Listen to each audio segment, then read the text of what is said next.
سب سے پہلے تو اللہ تعالیٰ کا شکر ادا کرنے کی ضرورت ہے کہ اس نے یہ رمضان ہمیں عطا فرمایا ہے۔ اگر آپ اپنے گرد و پیش پر نظر دوڑائیں تو کتنے لوگ آپ کو ایسے ملیں گے جو پچھلے سال رمضان میں ہمارے ساتھ شریک تھے، روزوں میں، تراویح میں، اور آج اپنے مالک حقیقی کے پاس پہنچے اور ہمارے درمیان موجود نہیں ہیں۔ اللہ نے ہمیں مہلت دی ہے اور اس مہلت کے اندر رمضان کا مہینہ عطا فرمایا جو اللہ تبارک و تعالیٰ کی طرف سے رحمتوں کا مہینہ ہے، اور اس میں اگر یہ کہا جائے تو بیجا نہیں ہوگا کہ اللہ جل جلالہ کی رحمت کی بارشیں اپنے بندوں پر جھوم جھوم کر برستی ہیں۔ چھوٹا سا کوئی عمل بھی انسان کر لے تو اس کا ثواب عام دنوں کے مقابلے میں بہت زیادہ ہے۔ ایک نفلی عبادت فرض کے درجہ رکھتی ہے اور فرض عبادت 70 عبادتوں کا درجہ رکھتی ہے۔ اسی لیے رسول کریم صلی اللہ علیہ وسلم نے ارشاد فرمایا، حضرت جبریل امین علیہ السلام نے دعا کی اور رسول کریم صلی اللہ علیہ وسلم نے اس پر آمین کہی کہ برباد ہو وہ شخص جس کے اوپر پورا رمضان گزر جائے اور وہ اپنی گناہوں کی مغفرت نہ کرا سکے، کیونکہ اس مہینے میں اللہ تبارک و تعالی کی رحمت بندوں کی مغفرت کے بہانے ڈھونڈ، چھوٹا سا بھی کوئی عمل کر لیا جائے اللہ تبارک و تعالی کے ہاں مغفرت کا ذریعہ بنتا ہے۔ کسی شخص کو ایک گھونٹ سے افطار کرا دیا تو وہ مغفرت کا ذریعہ ہے۔ روزہ بذات خود مغفرت کا ذریعہ ہے۔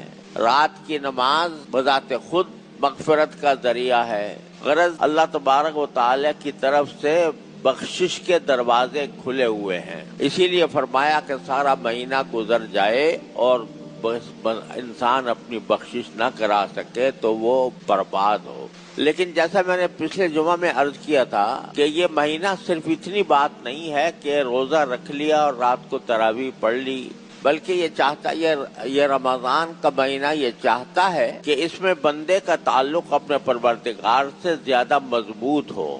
لہذا جو فرائض ہیں، واجبات ہیں، سنتیں ہیں، وہ تو اپنی جگہ ہیں، لیکن اس میں کوشش اس بات کی ہونی چاہیے کہ اللہ تعالیٰ کے ساتھ تعلق مضبوط کرنے کے لیے نوافل اور نفلی عبادتوں کا خصوصی اہتمام کیا جائے۔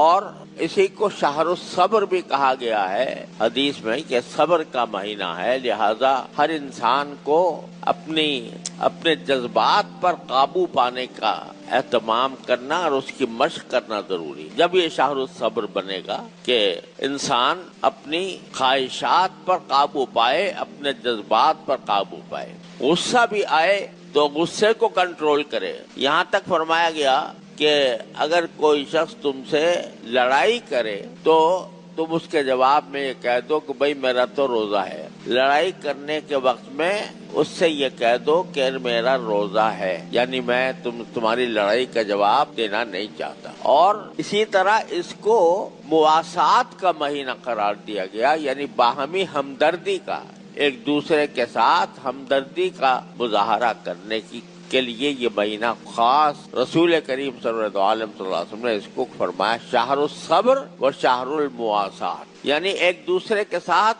ہمدردی۔ یوں تو ہر حال میں ایک مسلمان کا شیوا ہونا چاہیے، لیکن رمضان کے اندر خصوصی طور پر انسان کو دوسرے کے ساتھ ہمدردی کا برتاؤ کرنا چاہیے۔